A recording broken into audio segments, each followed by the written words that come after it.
Here's the full 10-minute. Close your eyes for a moment. Imagine a warrior who cannot be killed, who chose to be born and chose the moment of his death. Now imagine Drew. He chose to die for love. This is the story of Bhishma, and it will break your heart. Birth and blessing, 0:30 to 2 o'clock. Long before the war of Kurukshetra, before the Pandavas and Kauravas were born, there was a boy named Devavrata, son of King Shantanu of Hastinapur, and the sacred river goddess Ganga, from the moment he was born. The god smiled, because this child was different. He learned the Vedas from the sage Vasishtha himself. He learned warfare from Parashurama, the greatest warrior teacher who ever lived, by the age of 16. Or, no warrior in the three worlds could defeat him, not on land, not in water, not in the sky.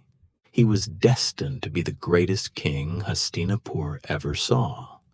But destiny had other plans. Scene 2. The Vow, 2 to 3:30. One day King Shantanu fell in love with a beautiful woman named Satyavati, daughter of a simple fisherman. The king went to her father and asked for her hand. But the fisherman said, "My daughter will only marry you if her son becomes the king of Hastinapur, not your son Devavrata." King Shantanu returned home heartbroken. He could not take away his son's birthright. Young Devavrata saw his father's sadness and asked what was wrong. When he heard the reason, he didn't hesitate for even a moment. He went straight to the fisherman and said, Devavrata, son of Shantanu and Ganga, hereby give up my right to the throne of Hastinapur forever." The fisherman smiled, but then said, "What about your children? They might claim the throne someday." And Devavrata looked up at the sky and made the most terrible vow ever spoken. "I will never marry. I will never have children. I will serve Hastinapur until my last breath, and I will choose the moment of my own death." The heavens shook, flowers rained from the sky, and the gods named Himaya, Bhishma, the one who took the terrible oath. Scene 3.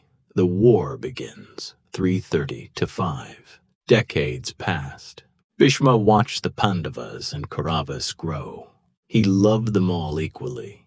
But when war came to Kurukshetra, he had no choice. He stood with the Kauravas, not because he wanted to, but because of his vow to protect Hastinapur and its king, even if that king was wrong. For 9 days Bhishma fought, and for 9 days the Pandava army fell. Thousands of warriors died before him every single day. Even Arjun could not stop him. Even Krishna could not stop him.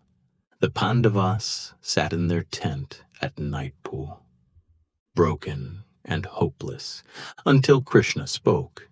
He said, "Go to Bhishma. Ask him how to defeat him. He will tell you, because his heart is with you, even if his bow is not." Scene 4. Bhishma's Secret, 5 to 6. That night the Pandavas walked into enemy territory, into Bhishma's tent as his enemies. But Bhishma welcomed them like his own children. He touched their heads with love. And Yudhishthira folded his hands and asked, "Grandfather, how can we defeat you?" Bhishma was silent for a long moment. Then he smiled and said, "I will not fight Shikhandi, because Shikhandi was born a woman. Place Shikhandi before me tomorrow, and stand Arjun behind him, and release your arrows. I will lower my bow." The Pandavas wept, because this great Mana Ko was telling them how to kill him, out of love, out of Dharma, out of his deep desire to see righteousness win. Scene 5. The 10th day, 6 to 7:30. The next morning the sun rose blood red over Kurukshetra. Both armies stood facing each other, and then Shikhandi stepped forward. Bhishma saw him, and slowly, lowered his bow, because even in war, he would not break his code. Arjun stood behind Shikhandi. His hands were shaking, because he was about to shoot the man who raised him, the man who taught him, the man he loved more than almost anyone. Krishna placed his hand on Arjun's shoulder and whispered, "Oh, this is Dharma Arjun. This is what he wants." And Arjun released his first arrow, then another and another. Each arrow found its mark: Bhishma's chest, his arms, his shoulders, his legs, but he did not fall.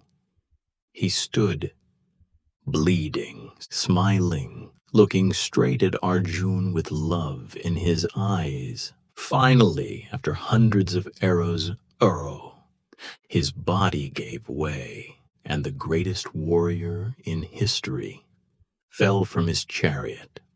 But the arrows in his body held him above the ground.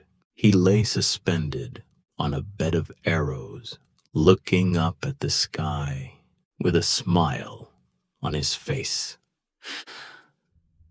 Scene 6. The bed of arrows, 7:30 to 8:30. Both armies stopped. Every weapon was lowered. Every warrior stood in silence.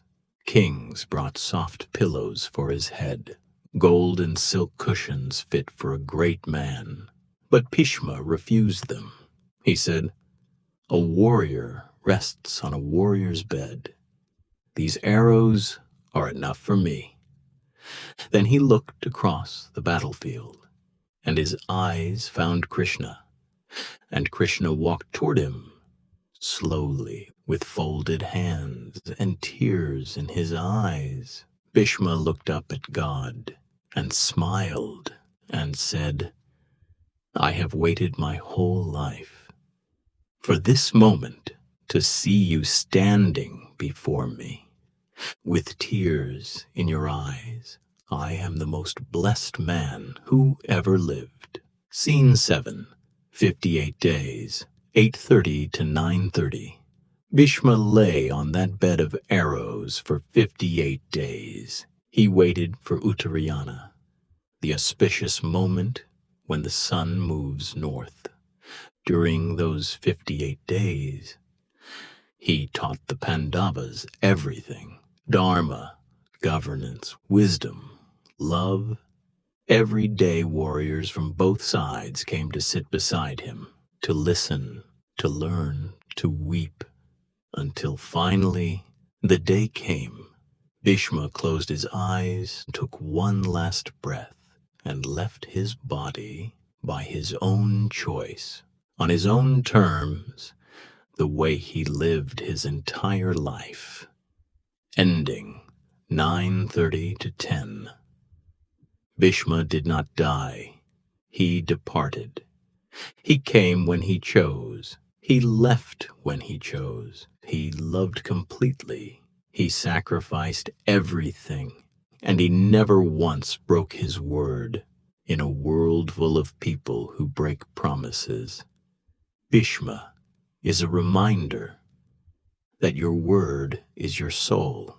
If this story moved you, subscribe to Krishna Wisdom, because tomorrow we tell the story of the one warrior who was greater than Arjun, but died alone with no one by his side.